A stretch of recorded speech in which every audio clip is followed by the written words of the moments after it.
The ideas expressed in City Club forums are those of the speakers and not of the City Club of Cleveland, IdeaStream Public Media, or their sponsors.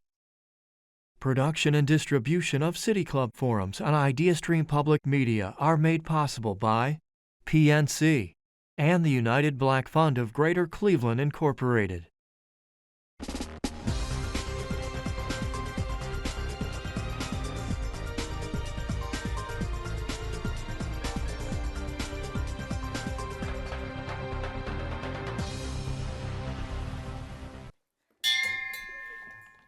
Good morning, everyone. I'm Annette Uemoto, Director of the Cuyahoga Human Services Chamber. Welcome to the City Club of Cleveland. First, I want to start by thanking all of you for braving the snowy Cleveland weather to be here. Your commitment to growing, connecting, and supporting each other despite what it looks like outside is exactly the spirit we hope to nurture today as we explore new ideas and rediscover the joy of fundraising. Thank you to all those joining us on the live stream who are home with kids or couldn't be here. You will also rediscover the joy in fundraising, just not in a room full of people. Before we dive in, I'll just take a brief moment to share about the Chamber. We serve as a collective voice for the human services sector here in Cuyahoga County and a platform for collaboration and mutual support. Today marks our one-year anniversary, and we are proud to have 118 members. Thank you. Many of whom are in the room tonight. They're all nonprofit organizations, from large social service providers to all volunteer-run groups that provide essential services in areas like housing, food access, workforce development, health, and education. And we're proud to support their work through events and trainings like the one we're participating in today that strengthen our human services ecosystem and provide opportunities for shared learning. If you'd like to learn more about the Cuyahoga Human Services Chamber and our members, there are flyers on the information table in the lobby with more details. Before I get started, I want to thank today's sponsor, Glenmead Trust Management, and the City Club of Cleveland for hosting this workshop. Additional thanks to Metro 45, a social enterprise of Lutheran Metropolitan Ministry, whose catering provided the delicious breakfast for this workshop and also helped us get a chance to connect over coffee. And also to my right is Joe from See Your Words, who is doing a graphic recording of today's workshop. And now I'm delighted to introduce two exceptional leaders in the nonprofit and philanthropy sector who will be guiding our conversation this morning. Megan Bush Granson is the founder of Inbloom Consulting, and Dan Mansoor is the founder of GoodWorks. Both organizations serve nonprofits nationally to address changes in giving practices and support leaders in moving their missions forward. Megan is a seasoned development and philanthropy professional with more than 25 years of experience partnering with businesses and nonprofit leaders to advance organizational goals through strategic fundraising and engagement. She focuses on building individual and team strengths to foster collaboration and achieve meaningful, lasting results. Her track record includes serving as Director of Major Gifts at Yale University, where she contributed to the $3 billion Yale Tomorrow campaign, Director of Development at the Cleveland Institute of Music, and successful campaigns most recently for Say Yes to Education and here at the City Club of Cleveland.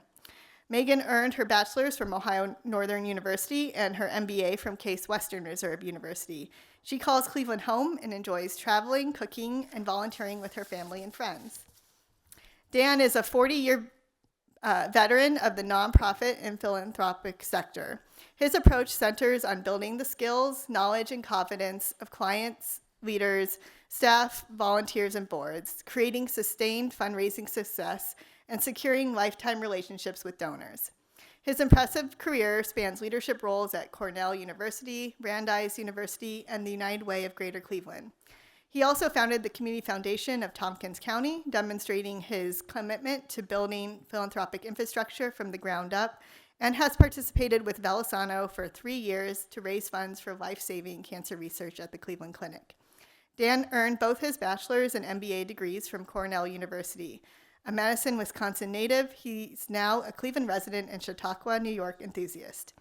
Together, Dan and Megan share a powerful vision to bring joy to nonprofit development and defy its mystery through the combination of deep experience and scientific understanding. Their collaboration represents decades of insight into what makes organizations thrive and how to build meaningful, lasting relationships with donor and stakeholders. Please join me in welcoming Dan Mansoor and Megan Bush Granson.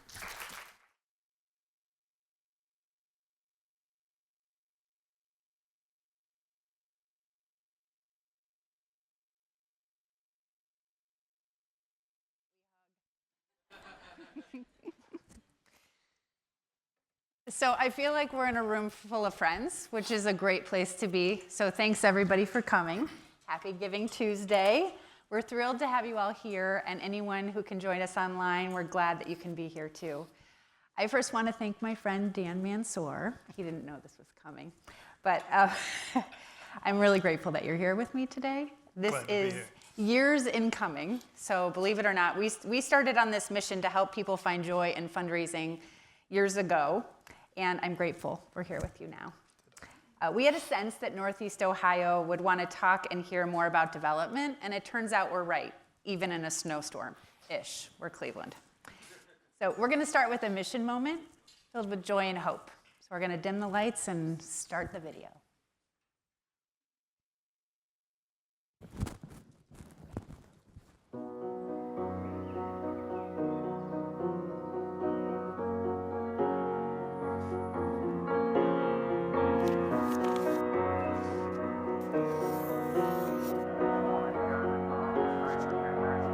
Theoretically, time travel is possible if we Bad take into day, account light looking for a way home, looking for the gray escape.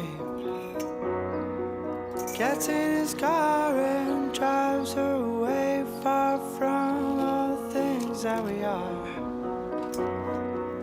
Puts on a smile and breathes it in and breathes it out. He says bye bye, bye to all of the noise.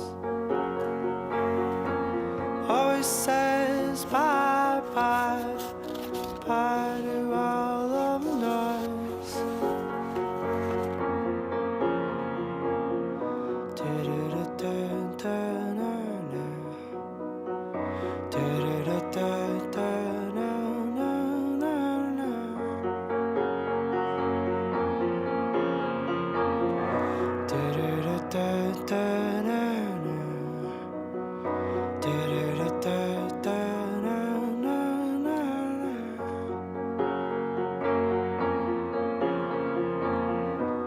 Hey child, things are looking down. That's okay, you don't need to win anyways. Don't be afraid, just eat up all the gray and it will fade away. Don't let yourself fall down.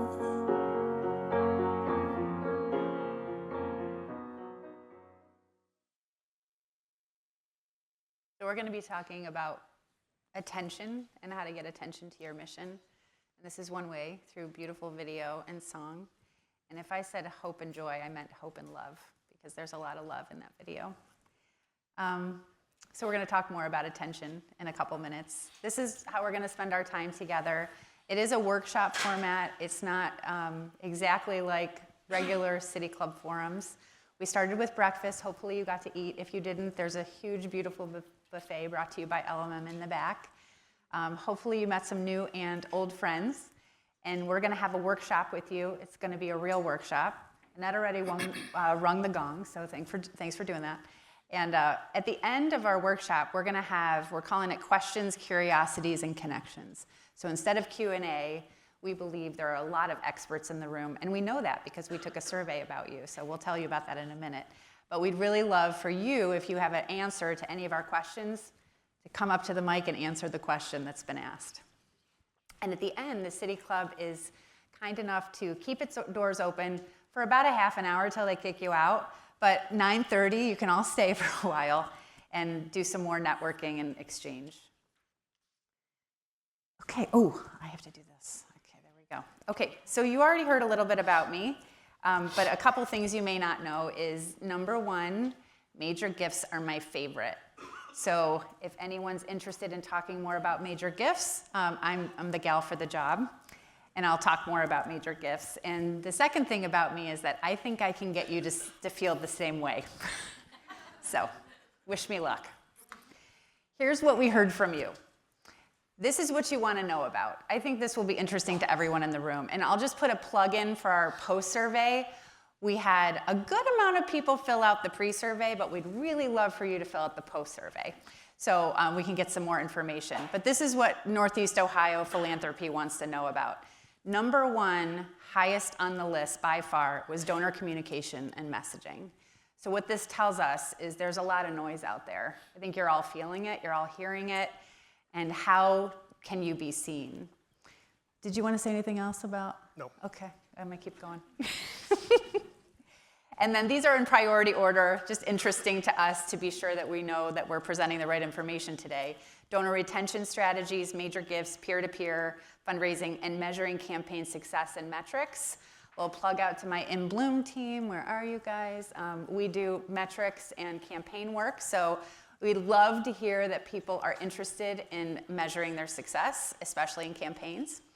And what are you worried about? What are you concerned about? Competition for funds and scarcity. This probably surprises no one in this room. But number two, which was a pretty close number two, is burnout in small team capacity. So any of you board members in this room, please be aware. You've got people working their butts off for these organizations. They work hard, they work long hours, most of the time at the end of the year, event time, but please take care of them.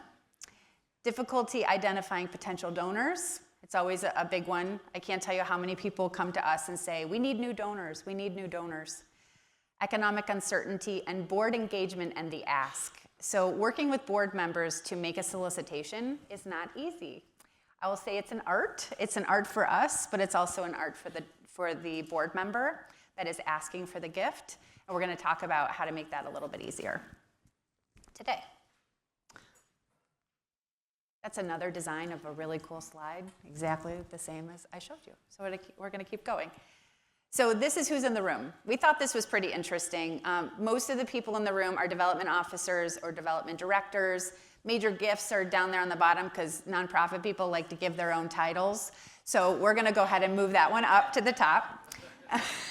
We also have a good number of board members in the room, so thank you all for coming and supporting your team and also learning more about fundraising today. We appreciate it. We have a good number of executive directors and CEOs too, so we love to see it. And then we have a bunch of various I asked Kate, who worked with me on this, and I said, can you give me an idea of who the other is? There's no one singular other. Everyone had their own title. And it was that many people, so I'm not going to go through it, but I think that's very cool. Nonprofit is so distinct, very cool. Also, we wanted to know how much experience do we have in the room. I think the most telling piece here is that more than 31% of people in this room have more than 15 years of experience in the field. So we're talking to a very educated bunch. Let me just say Please. that one of the challenges today is addressing questions and interests of those who have less than 1 year experience in the same room with people with 15. So we hope that the people with 15 get a little bit of refresher, may hear some new ideas, and the people with less than one learn a lot. So, thank you. So we're going to touch on some of those things that we talked about, but we can't get to all of them. So we're seeing more sessions ahead, so stay tuned. There's a lot to talk about. We're going to dive in as deep as we can today. These are the two main issues we're going to talk about today, or two main topics. One is engagement. How do we engage staff and board members in development and fundraising work? And then Dan is going to talk about the greatest challenges and solutions to our greatest barriers as fundraisers.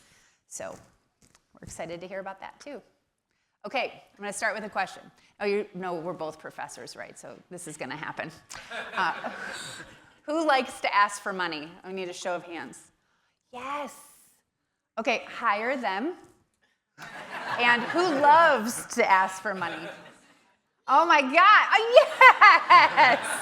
I love you. That's amazing. Future fundraiser. I know, right? This is great. You have a career. That's great.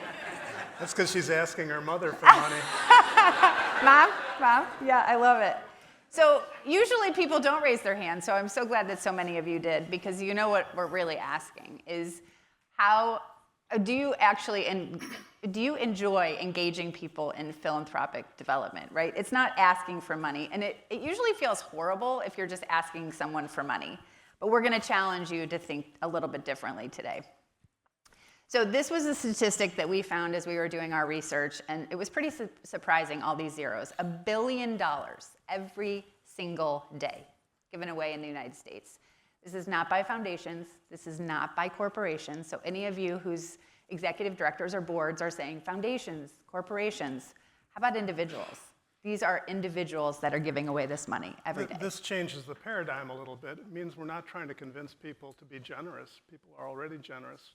Our challenge is how do they pay attention to our organization versus the many other organizations and other distractions out there. And we'll try and address that today. Okay, next question. Appreciative inquiry. Who knows what it is? Yeah, I knew, Harkness, you were going to know. Okay, so appreciative inquiry, one of my first reads on the topic was in class with David Cooperrider. If any of you have heard his name, or if you haven't, you should take a look at him on the Google or wherever you go on the interwebs. He's at the Weatherhead School at Case Western Reserve, and his first book was called A Positive Revolution in Change. It was, and it still is, and it can be today. Here's the definition of appreciative inquiry: a strength-based approach to creating change. We will explore what is already working and build on that, rather than identifying a problem and look how to solve it. Totally flipping the paradigm. So here's our exercise today. Don't worry, we're not going to make you get up or dance or anything, but close. So I'm going to ask everybody to close their eyes if you're comfortable and think about your most memorable, positive fundraising or giving experience. So whether it was an invitation, an event, a solicitation, a proposal that you sent, a yes that you received, a please that you got, whatever it is, think about what that experience is. And once you're ready, jot down a couple notes or use your phone and the notepad. This is awesome. These are the good feelings that we want to talk about philanthropy and fundraising.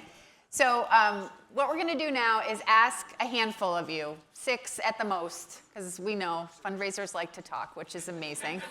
But we want about 6 people to come up and tell their story. You could tell your own story. You could tell someone's story that you just heard at the microphones, and just like 30 seconds or so. But also, what we'd like everyone in your seats to do is to check out this QR code. You do not have to log anything on. You will just be a guest. And we're going to ask you to use a word that made you feel like you felt just talking about that story. Whatever that word is, or a few words, a feeling that made you feel that positive experience all over again. So I'm going to ask a few people to come up to the mics and just tell their story. And while these folks are talking, or again, while you're thinking about your own experience, please give us some words, and we're going to do something really cool with the words next. Oh, yeah. Oh, hi. Hi, Megan. Megan's great. I don't know you, Dan, but I'm sure you're great too. Megan's My name's He is great. My name's Beth. I'm from Family Connections of Northeast Ohio. I can't stand whatever this sounds like. I apologize. Anyway, we are a nonprofit that serves families with early literacy and kindergarten readiness programs. And about a year or so ago, one of our funders, I'm not going to name them, but they had told us that they were moving out of Cleveland because they're mostly a family foundation, and they had been giving us about $35,000 a year, which for us is a nice gift.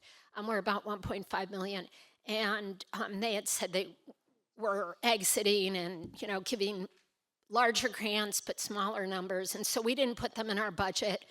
And about a year ago, I knew they were visiting Cleveland, and I said, well, why don't you come, their CEO and their program officer, meet with some of the folks at Cleveland Central Promise that we work with and just hear about the impact of your support. And we had a nice meeting.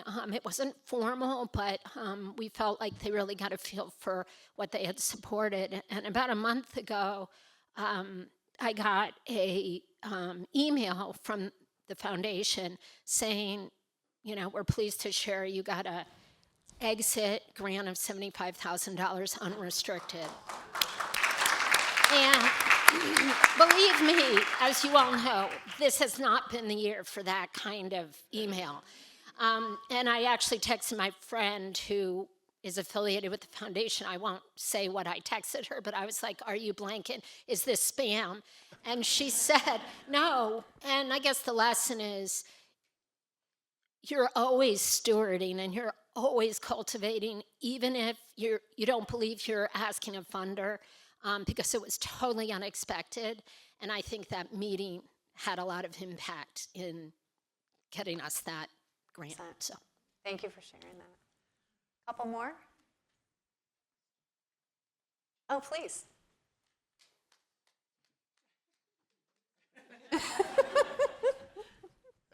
Good morning. My name is Dr. Taras Malay. I run two nonprofits. One is the Ukrainian Museum in Tremont, and I run the Cleveland Maidan Association. I hate asking for money. I'm one of the people that did not raise our hands, and we're just talking about experiences, and we just have a mission. I'm going to be talking more about we send medical aid to Ukraine. The problem with us, with our board, is we have no employees, it's all volunteers, and it's written that 100% needs to go for medical equipment. We pay for our own coffee, for our pizzas, at packing, and so forth. Experience, some guy from California calls me up and wants to talk to me.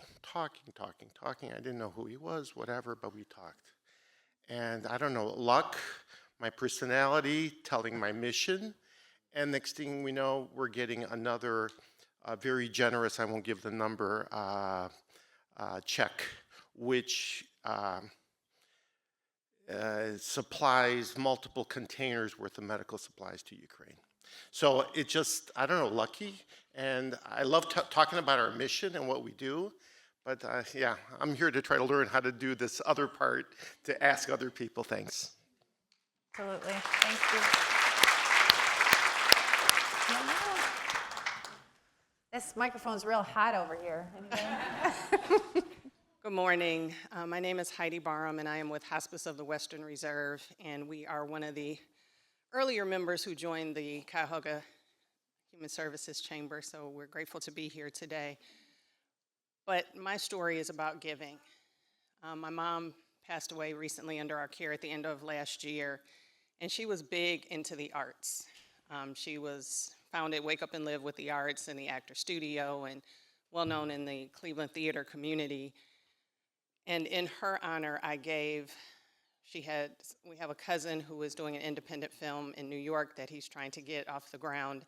And then her adopted brother who is here in Cleveland, who's wrapping up the film, The Last Shop on Walnut, by the name of Peter Lawson Jones. And so I was able to make gifts for both of those films in her memory and her honor to help the legacy of film and theater continue. Oh, cool. Yes. The other side. Yeah. Okay, we're coming up on at least one person on this side. My name is Rachel Bernstein, and I'm the executive director of Heights Arts, and I came to that organization knowing absolutely nothing about fundraising. But I very quickly realized that it's really about telling the story and your passion for that story. And I was lucky enough to be introduced by one of my board members to a funder who, at this point, we now have a 10-year relationship, and I used to call it the $25,000 an hour conversation, where we just get together for a couple of hours and I come up back with $50,000. And it was just a really eye-opening experience for me, that I don't have to check boxes, they just believe in what we do. And you all may appreciate this. I was so appreciative that I had to write him a poem. So I'll share my poem with you. It's called Do, Think, Go.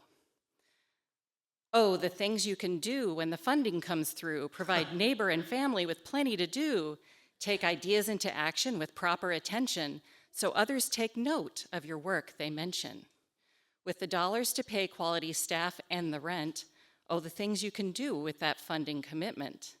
Oh, the things you can think when your mission is clear, the things you'll accomplish with resources dear, providing creative sustenance for people who need to create experiences their minds they will feed. Soon your programs will grow and more people they'll reach, and you'll have space to think of new ways to teach, design and refine, motivate and inspire. Oh, the things you can think when you have what you require. Oh, the places you'll go when you're trusted to do what your mission demands without having to stew about how to report every dollar you spend before the period of spending comes to an end. And you wish they could see that your programs are needed without having to document every penny you've seeded to create programs all can experience firsthand. Oh, the places you'll go when your funders understand. So. Beautiful. Thank you. Thank you so much. Good. So take a look at our words, if you haven't taken a look yet. This definitely doesn't feel like asking for money, right? This is about the relationship. We're going to give everyone a copy of this if you answer the survey. Just kidding, you're going to get it anyway. So it really shouldn't feel like asking for money. And I say this really specifically all the time, but it should feel like being in a relationship with another human to move mission forward. It really should never feel like asking for money. And relationships really do matter. Here's just a couple statistics. There's so many more. But 48% of nonprofits say that they take 1 to 2 years to close a major gift. Another 33% say that they take 6 to 12 months. But an annual fund ask timeline from open to close is about 3 months. So if you want the larger gifts, they take time. They take relationship building. Dan and I both love this slide a lot because we believe, and we talk about this a lot, that development and fundraising cannot exist without the other. Most people call development fundraising and fundraising development. We don't believe that. Development is the relationship over time. Fundraising is the art of the solicitation. There are many fundraising cycles in a relationship cycle. But when you're asking for funding and when you're talking about that gift and you're talking about moving mission forward, that's the act of fundraising. But development continues. Stewardship, thanking, notes, letters, invitations. And this is where the joy lives, when you get that beautiful moment together. Can I just add, one of the things I hear a lot, I think we both hear a lot, is how the reluctance of board members and sometimes volunteers to take on fundraising. If we can get board members used to doing development, the fundraising becomes a lot easier. It's all the kind of a relationship building, the activities that get us closer to those prospects. And if board members are doing that, that extra step to ask for the gift seems much more natural to them. And I think that making sure that you're explaining what development is to your board and not just about the fundraising is a good step toward getting their willingness to participate in a more active way. And this is, I created this, so if you hate it, just forget about it. But I love it because I really believe that moving I and you to we is our ultimate goal. And whatever that looks like for every donor, for every organization.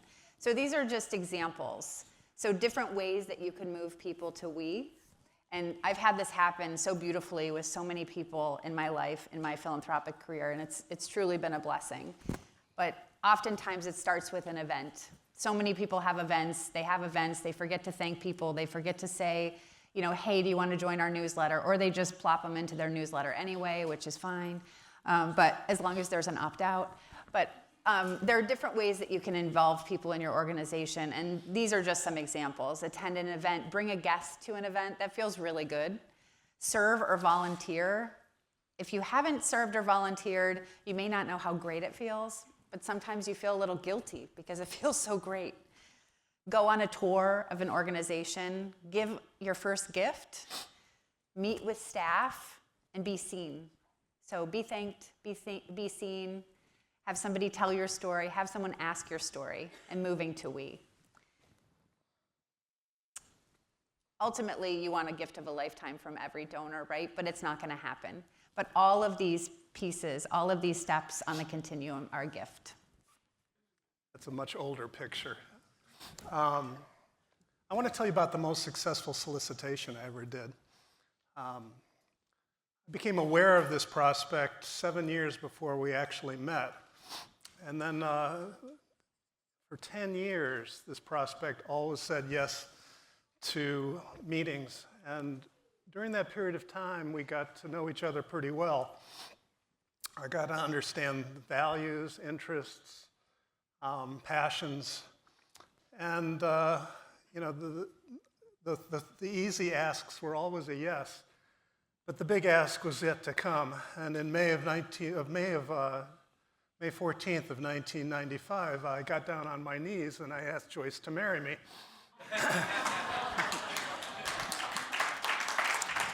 And I went into that solicitation with about a 99% confidence rate that she was going to say yes. You know, I share that story because I think it's a great metaphor for major gift work. You know, I think people are reluctant to take on major gift assignments because they're afraid people are going to say no.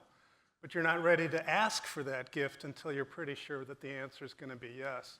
Why is that? Because you've exchanged ideas, you've understood their values, you've done your research, you know other places they've given, you've done a little research on their wealth and capacity.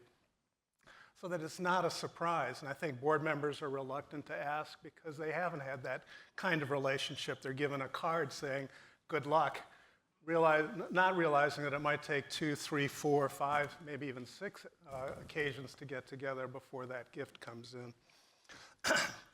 I like to share that story because it's always a little surprise ending. So I'm either retired or retiring or just tiring. I'm not really sure which of those I'm at right now.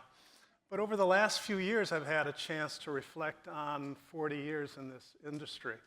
You know, I started as a manufacturing manager with Procter & Gamble and was pretty sure I wasn't going to do that for the rest of my life when the associate dean at Cornell's Business School asked if I'd, how did she word it? Come to live in Ithaca and not have homework and get paid.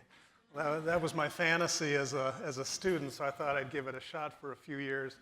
And ended up, of course, loving being on a college campus and got to really love the work. And as I reflect on 40 years in the industry, I realize what a gift it's been. And we'll talk a little bit more about that in a little bit. What I'd like to do today is actually just talk about, you know, the $1 billion is a number I always start every presentation because it resets our framework from not asking for money, but getting someone to pay attention to my organization in order for them to be generous and express their values through philanthropy. This slide's an important one, and I had a few conversations already today. The realization that we tend to focus sometimes on corporations and foundations because they tell us how to get their money. They publish guidelines. Most of us in the room don't publish our family guidelines to philanthropy. If we did, we'd probably have a lot more people asking, but they'd also be asking for things we care about because we let them know that. But keep in mind that we often hear that, you know, individuals are responsible for 66% of giving in the country, but we have to delve a little closer. Obviously, bequests are an individual decision. Family foundations make up part of the foundation community, and donor-advised funds are making up a larger and larger chunk. And I'm not real sure about all the statistics and the accuracy of them, but the bottom line is make sure that you're not being distracted too much by the grant writing and really learning how and embracing fundraising with individuals. They have the greatest amount of flexibility, and in many ways you have the better chance of persuading them to support your organization than a corporation or a foundation. I want to talk about the landscape that we're in right now. I've sort of come up, and I don't think this is very original, but what I call sort of the 3 fatigues, which are our challenge today. One is giving fatigue. Now, this doesn't go against everything I just said. People aren't tired of giving. They're tired of the process in the same way that we might be tired of the solicitation. You know, there was a time when the only people were calling were probably your alma mater. Now everybody's got your cell phone number and your email. And even the institutions you care about, you sort of lump these calls and asks into the same sort of, I wish they wouldn't do this to me. I have to say, this is the first year I've hardly gotten any emails regarding Giving Day, which is Giving Tuesday, which is really unusual. Either people are getting the message, but and there are things we can do to respond to that, and we'll talk about that in a minute. Solicitation fatigue is also huge. I mean, I think part of the reason a lot of us are here is we're tired and we would like the support of each other and maybe some ideas on how to do things better. There was a Chronicle of Philanthropy study a few years back that said something like 1/4 of chief development officers wanted to quit their job, and 1/3 of those wanted to quit the profession. It's an amazing statistic when you think about it, because you got people leading organizations and trying to raise funds for those who'd rather be somewhere else. Without getting into the reasons for that, I think we're all experienced. I think we're tired. The expectations are often unreasonable by our executive directors or our boards. The second solicitation is volunteers who feel like the annual fund is coming closer and closer together. Maybe it's a regular fund instead of an annual fund. And they're not enjoying it because the focus is on fundraising, not the fun stuff, the development, the dating, if you extend the metaphor. And again, there are things we can do to improve that. And finally, what I think is the most important fatigue, and probably the one that's most challenging, is it's really hard to get people's attention today. Between the iPhones, competition with many other nonprofits out there, and just people's busyness, you have board members who don't read the materials or say they didn't get the materials or didn't get the invitation to the gala. How is it that we can somehow get attention in a time when the attention is just harder to get? Well, the response to these fatigues is multifaceted. And I'm not going to try to line up each of these to one of the fatigues. But first of all, technology. Saul Lewin is a psychologist from the early part of the last century who said that the best way to get people to do the things we want them to do and the things they want to do is take away the barriers that are out there. Let me give you a simple example. Is it easier using today's technology to buy a book about hurricanes or support hurricane victims? And I think you know the answer to that if you've ever done anything on Amazon. It's darn easy to get a book about hurricanes, but to actually make a gift, you have to figure out which charity to go to, and even today, still even type in a lot of information. There must be a way that we can get through that. Another example, of course, is people want to give, but they don't remember how much they gave or when that last gift is. I could ask each of you, when's the last time you gave to IdeaStream or NPR or your alma mater? You might have an idea, but most of our donors don't know when the fiscal year ends. And as far as NPR, I'm sure I gave it the last drive that was on air, but it turns out it was 3 years ago because time moves fast. One of the questions you guys had is how do we retain donors? And one of the ways is obviously get them into a sustaining or recurring giving. There's a public radio station in Minnesota that has 85% of their members as recurring members. That's the best way to go. And they do it by really just focusing on that, just short of not giving anybody the option just to make a one-time gift. But part of it is getting the consistent message out there. And one of the messages is, you've been a past loyal donor. Help us use our resources to get other generous people like you to give by signing up for sustaining membership. That is going to be one of the ways that we're really going to see a difference. And by the way, a survey was done, and this gets into the science of giving, where people were asked, would you like to give $100 or just $10 a month? And a lot more people said the $10 per month, even though it was a 20% increase in their annual giving. So part of it is understanding the psychology of what we're asking for. AI, I'm not going to spend a lot of time on. We're already a little behind here. AI will never replace the letter you write to your mom and dad. And I say that because the letters you write to your constituencies, in addition to sharing information, should also let your readers see an insight into the soul of the writer. Let me say that again. your letters should inspire people enough because they know who's writing it. They know it's not a machine. They know it's not a canned line. I've been writing a letter now for almost 25 years. It's a memorial scholarship letter for my classmates in honor of my classmates who've passed away earlier than expected or needed, obviously. And I've always tried to make this letter as personal as possible, either talking about my mother and father's upbringing and the values they instilled in me. And often in that letter, I never ask for money. Of course, after doing it 25 years, people know what my letter's about. But that's a letter that's never going to be written by AI. If it is, then we really are in trouble. But AI will help us. It will take away some of the laborious tasks, whether it's research or data entry, which should free us up to do the kinds of personal one-on-ones that we're yearning to do. I want to talk about the science of giving. Dick Thaler won a Nobel Prize about 10 years ago for behavioral economics. Economics used to be the rational decision. If a price goes up, you want less of it. He showed, along with many others, that that's not necessarily true. Decisions are irrational. We'll go across town to save $10 on shampoo, but we won't go across town to save $10 on a car.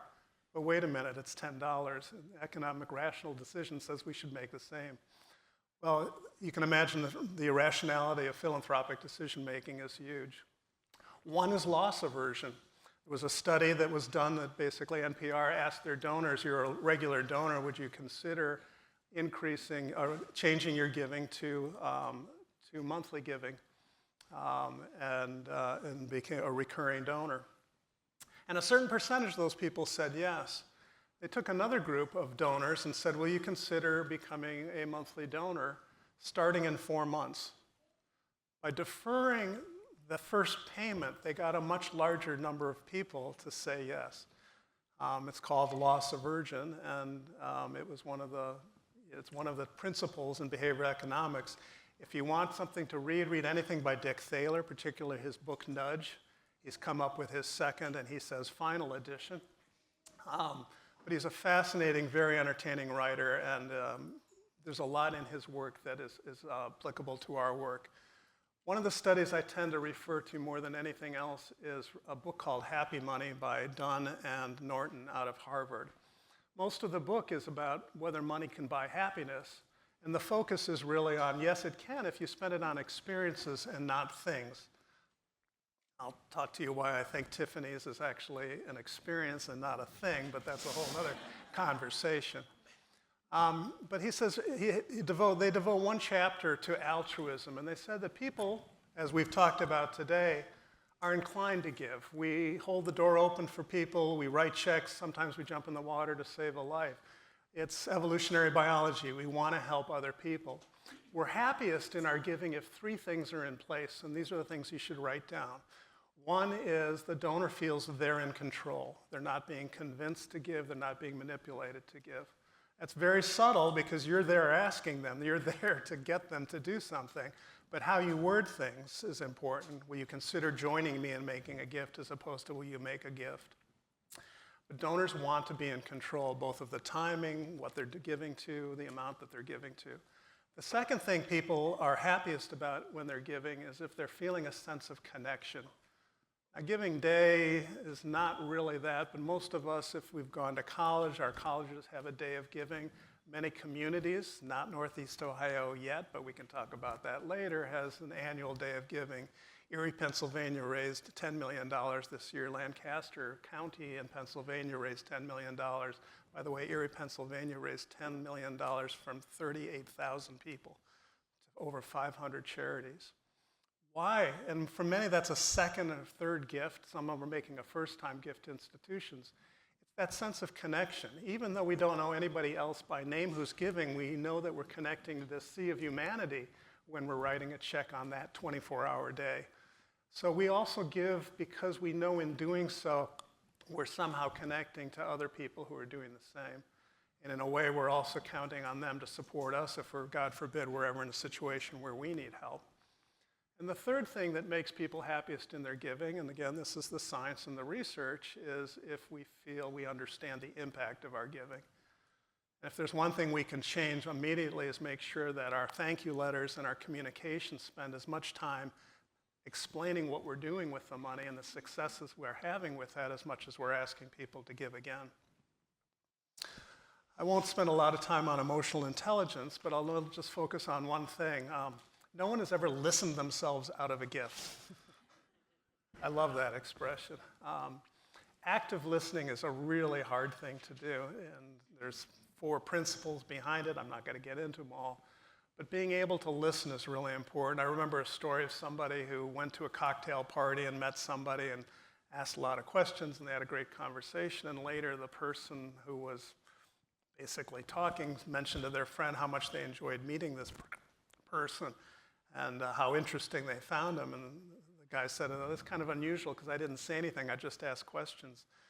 People like to be heard. They want you to appreciate them beyond their money and really understand what makes them tick. Being a good listener, understanding your self-awareness, how you stand out, how you come across is incredibly important. Does that mean I'm done? I was worried about that, but I want to spend my time, last few minutes actually on this last one, creativity and risk, and this gets to the attention. You know, the first video we saw, incredibly powerful. I was going to bring tissues to leave on all the desks. What's interesting about that video is it talks about 50 years hence from whenever the video was made, 2017. They want to cure cancer.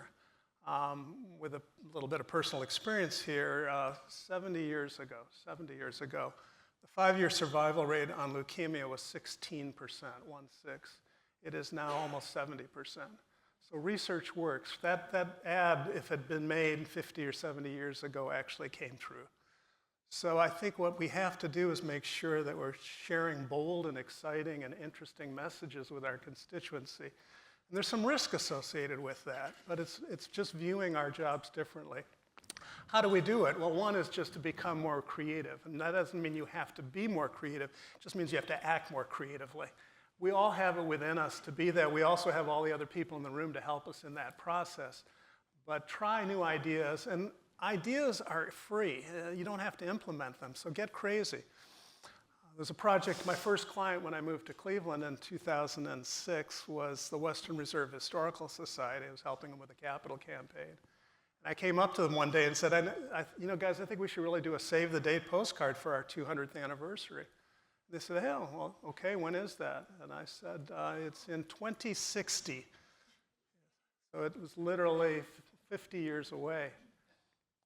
And they thought, no, we're not going to do that. And I thought, wait a minute, it's the Historical Society. What better message about the importance of giving today to preserve our history than let them know we're going to be here 50 years from now? So despite the fact you're going to be really creative, you might have clients or your boss say, no, that's no chance that's going to happen. But the best thing about creativity is it's just so much darn fun. I encourage you to look at goodadsmatter.com is where this ad came from and many others worldwide. And just spend a few hours, a few minutes going through some of those videos to see how creative you can be.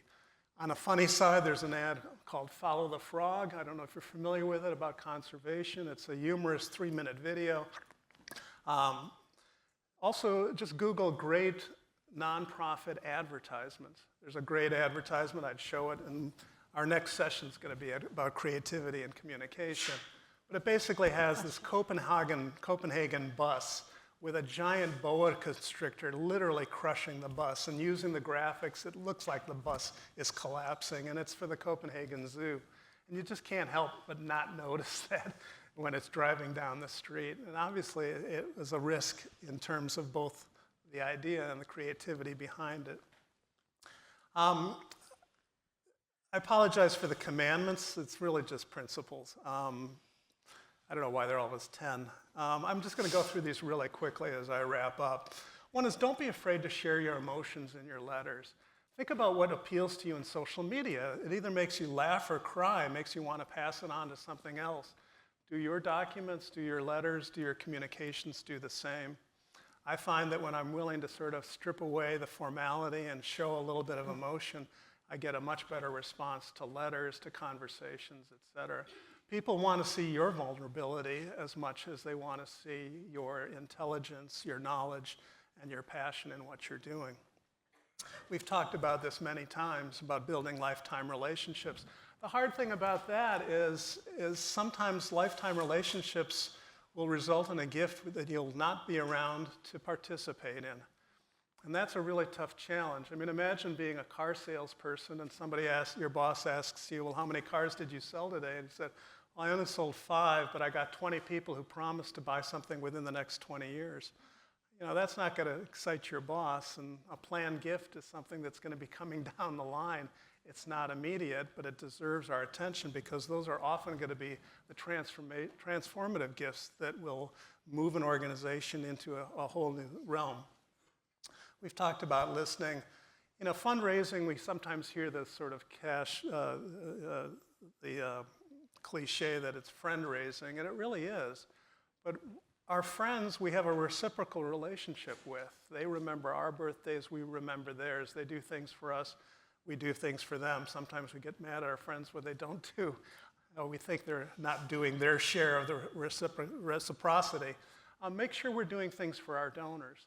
It could be just sending them an article about something that you know they're interested in that has nothing to do with your organization. Development and fundraising we've talked about. Educate the community. Now there's an organization here, the Shakespeare Festival. They've got the Director of Development, Director of Operations, and Director of Artistic Director. This is my role model. Get them all in the same room so that when you go back to your office, you don't have to explain how inspired you were this morning during the snowstorm by the conversation. But these people were in the room and you're going to continue the conversation afterwards. Make sure your executive directors are part of the conversation, your board members. The receptionists at the front desk are always the most valuable people in organizations because they see more than anybody else in an organization.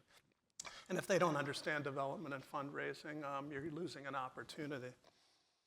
We've talked about embracing creativity. Make your acknowledgement letters epic. You want to write an acknowledgement letter that your donors are going to share with the other organizations they share with, that they support. Two ways to do that. Again, show your emotion. Make sure they know that they understand the soul of the writer, what it is that's motivating you to write this letter, to thank them for the gift. And the other is give them something to do. In other words, make it a feedback loop. Either tell them to go to a website, ask them a question that you want a response to, so that it's not just a one-way communication, but it is an important part of continuing that relationship.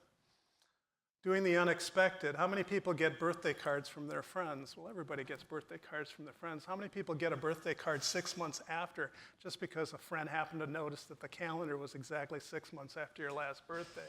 That's going to be a birthday card you remember for the rest of your life. And have fun. Don't take yourself too seriously and try not to let anyone else take your work overly seriously. People do want to have fun and enjoy this process at the same time.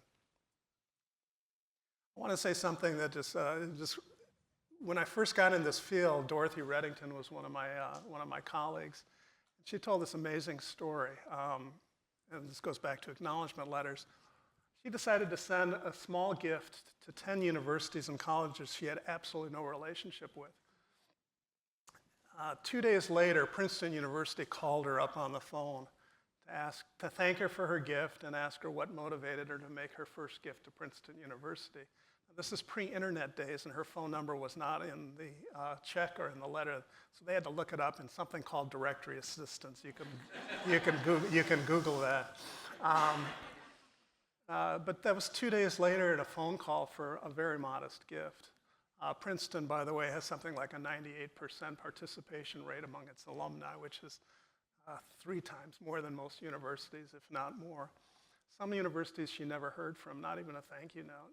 So it's not hard to stand out if you're trying to compete with other organizations by 1, making sure you write a quality letter, and 2, you get it out on time, or 3, you get it out at all.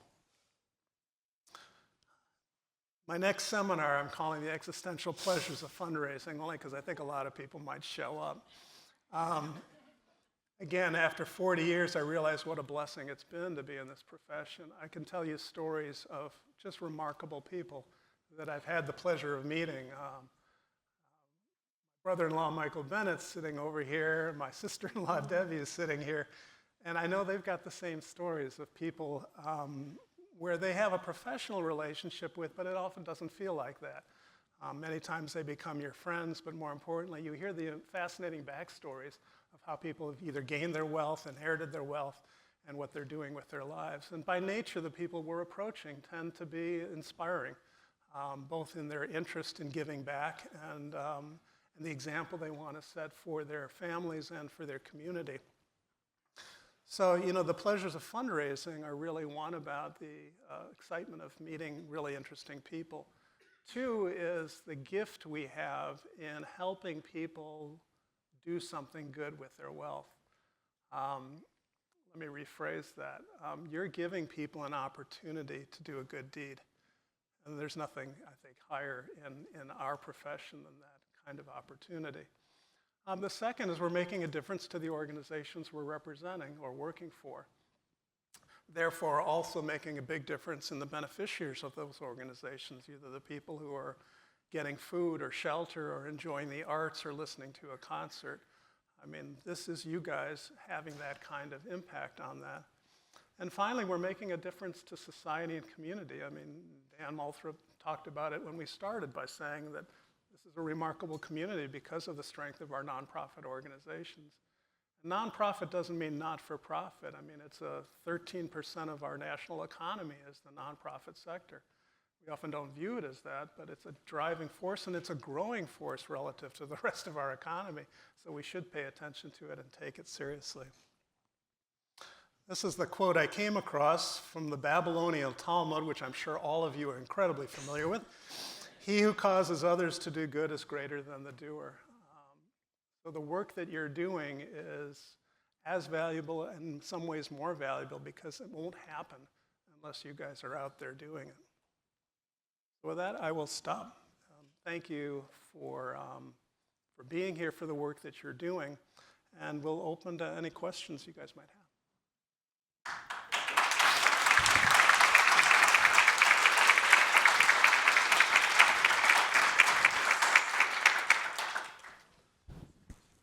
No questions? The two mics, Oh, good. if you wouldn't mic them, could you go to the mics so that... Yeah, I don't know, Aaron, you could probably do it. So the two people on live stream can hear. Hi, good morning. So it's not really a question, but it's something I was thinking about as you started your conversation and we were talking about major giving, which I love major giving as well. But I've also been in the field of annual giving with an organization I used to work for. And I think something that we need to think about as nonprofits is there's not enough glory, I think, that gets to annual giving. And what our donors, our prospects need to think about is we really, really count on those. So if I'm in my house, this is a strange description, but, and I go buy a brand new, amazing, let's say $10,000 couch, it's gorgeous, but I'm not keeping up my house, I'm not cleaning it, I'm not doing all the things like cleaning the baseboards or fixing things like that, then that beautiful couch is just in a pile of junk, if that makes sense. Or it's just not, it's not keeping up. And that's what I think about with our annual donors is I don't know that they realize how much we really count on them. It's annual. We want you to give every year. And then the growth that can come from those annual donors into a major gift there's a good percentage of that likely happens. So again, having been in the field of both annual major gifts and even a capital campaign next door, I really want to just express how important I feel it is to give that glory to our annual giving donors and elevate their efforts, because without them and counting on them every year, the organization may not stay propped up. So that's it. I just have one thing to add. Thank you so much for that, Erin. So one of my best fundraising experiences was with a friend of mine. Her name's Michelle. Some of you know who she is. But we worked at Yale together, and we would co-solicit every major gift ask with an annual fund ask. And usually it was a bump in annual fund. So it was, don't just give, what do they say, rob Peter to pay Paul. It was, keep giving your annual gift. Actually give more for the next 3 years and give your annual fund gift. So we really looked at, now not all fundraising officers will behave that way, right? And when you're only a ship on your own bottom and you're just based on your own goal, that's hard.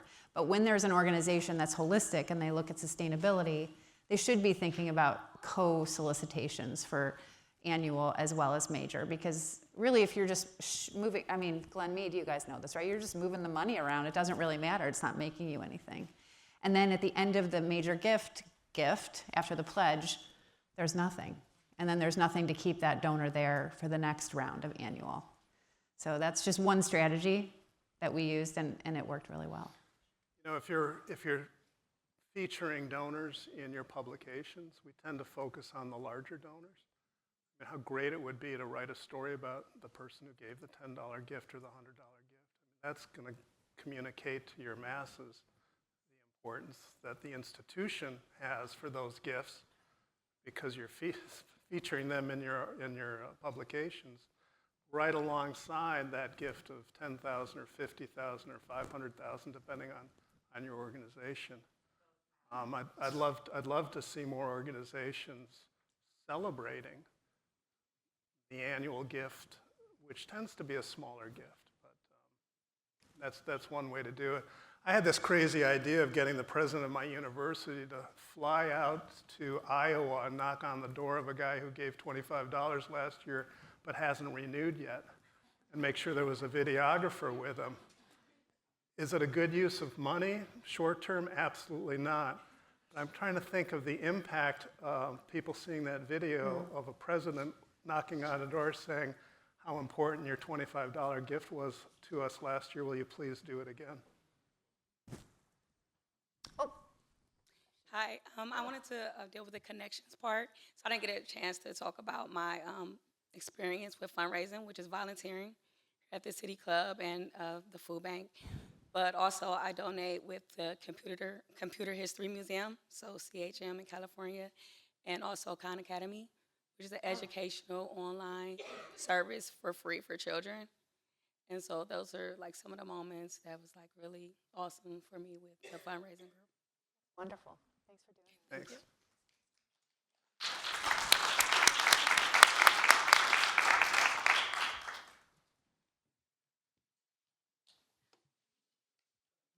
Hi there.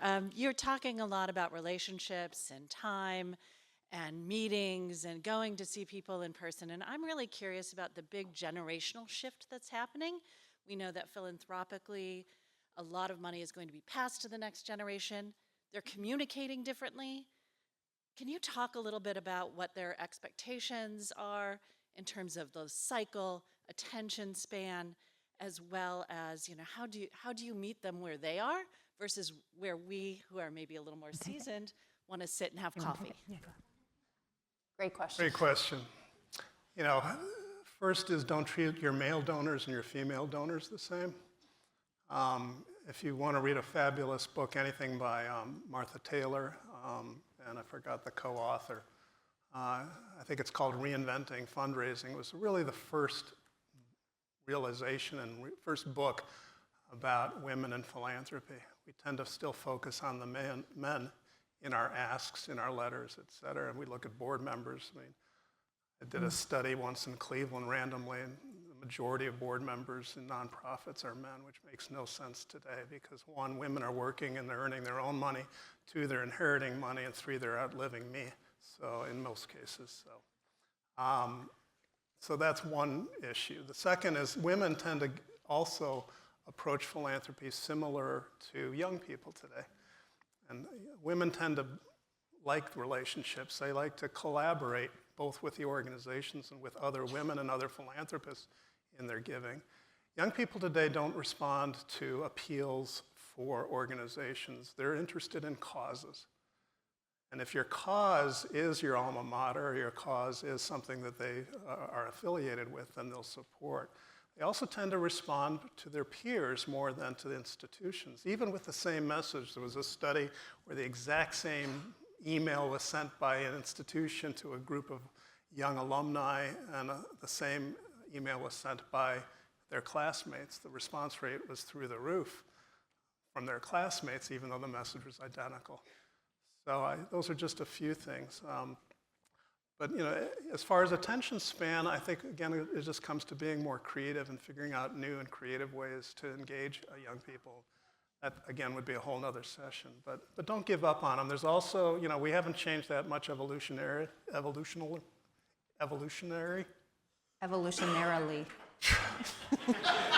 Couple extra I got up at syllables in 4:30 there. this morning. I don't know, you're the smart one. People, again, will be generous. And I think young people today have a sense of purpose that I know that a previous generation didn't have. If you ask college students today about what they want to do work-wise, a much larger percentage are interested in a job that's meaningful, not just about money. I mean, sure, they're going to go to the consulting and the Wall Street firms because they come to campus and recruit, but give them an opportunity to do something meaningful.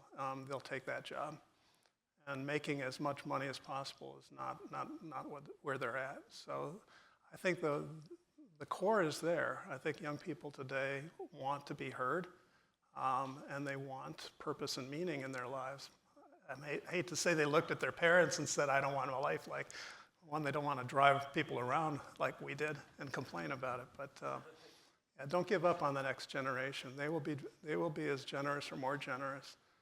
There's an interesting story. I remember when Bill Gates was making a lot of money. He was like 28, 29 years old, and there were articles complaining about the fact he wasn't very philanthropic. And I regret this. I wanted to write a New York Times op-ed piece entitled, "Thank You, Bill Gates." If anybody knew anything about Bill Gates' parents, particularly his father, you would have known that he was going to be a very, very generous guy when he grew up. And he was still earning his money, and obviously that he demonstrated that. Part of it is being ready to do it at the right time.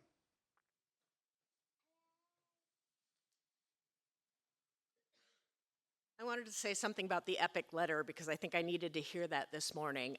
When I first took with ICA Art Conservation, and it's kind of hard making a case for art conservation when there are childhood illnesses and things, but and we have a very small annual appeal mailing. It's less than 200. And what we did was we threw away my predecessor had short letters for people who didn't give much, medium letters, and big letters. And so we threw that out, and now what we do is when it's time to do the annual mailing, the staff gathers at the table, and we hand address the envelopes, and we talk about what the person gave, who they were, what work of art and so it makes us grateful, and I don't know whether it translates into the mailing or not, but I just think I needed to hear the word epic because that's what we're trying to do is epic. Thank you. I have a fantasy, and that is what you're going to do is you're going to write to all of your donors and saying, we're thinking about this year's annual appeal letter, and we really need your help. Will you please write the letter that you would respond positively to? And then you take those 1,000 letters, put them back in an envelope, and send them back out to them saying, this was the best letter we've ever gotten. Thank you for contributing to this year's success. So. I just also want to circle back, and I think we're probably going to have to close, but one of the best experiences that I've had is when donors come in a room and thank other donors. So we used to do this, in phone banks because, we're not young anymore. But people just need their cell phones. I mean, in a room like this, it's actually happened here, where our Guardians of Free Speech Committee came together and they called people. So if you know who Dick Pogue is, he's kind of a big deal. So he was calling people and saying, hey, Jeff Kipp, just want to thank you for your gift. They're like, wait, what? I mean, those kind of things go a long way, and it's a step to get your board engaged in development. So it's a step. And when we're thinking about young people, I think one of the things that strikes me, there was a study that said over 50% of millennials call themselves philanthropists. I wouldn't say most people in my generation call themselves philanthropists, maybe until they're older, well, not Bill Gates, but, at some point. But I do think that we have to think about them that way. Like if you think you're a philanthropist, you're a philanthropist, whether you're giving $10 or $20. And the one extra thing I'll just kind of leave, and if anyone has any other questions, you can get in touch with us. We're going to give you this slide deck, but here's our information. A first-time donor really deserves a thank you. So if it's even if it was an online gift, you could tape a very quick tape. You could video yourself saying, hey, thanks so much. I'm the executive director of so-and-so organization. We got your $10 gift, and we really appreciate it. That's it, with the little click, send. William and I have done this for the LGBT Community Center. It's been a lot of fun. People love to be thanked. They like to be heard. I think that's the biggest message today, is that we all just want to be heard, right? So that's what we get to do for people every day. And we thank you guys for coming. Thank you so much. Yeah, I just want to say we'd like to do this again. I think we've had this conversation about having a fundraising Friday once a month where we just informally gather, pick a different topic, though we can open up to any topic. And when we send our survey out, I hope you'll respond with your ideas and your interest in something like that. Well, I talked about the fact many of us work alone in our jobs as the only fundraiser, and yet we are all colleagues and we are all part of the same team.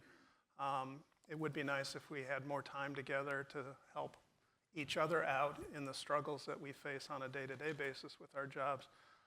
I used to say, if one of us is trying to do the Friday New York Times crossword puzzle, we're not going to get very far, but if everybody in this room was doing it at the same time, we'd be done in about 5 seconds, because we all come from different perspectives, different experiences. And I'm grateful that all you guys showed up today, and we had 330 sign up, which is capacity. Really great testament to your interest in what we're doing and to the work that you're doing, so thank you.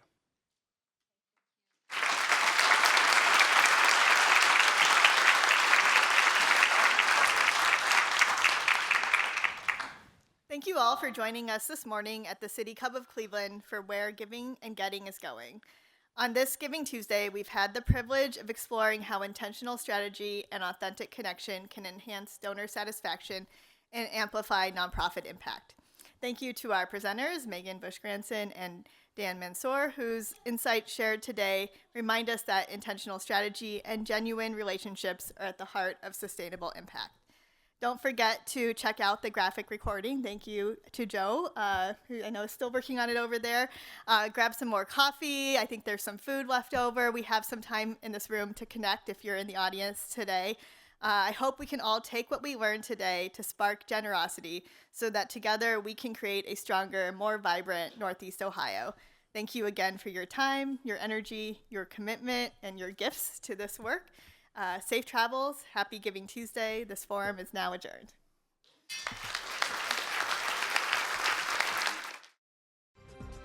For information on upcoming speakers or for podcasts of the City Club, go to cityclub.org.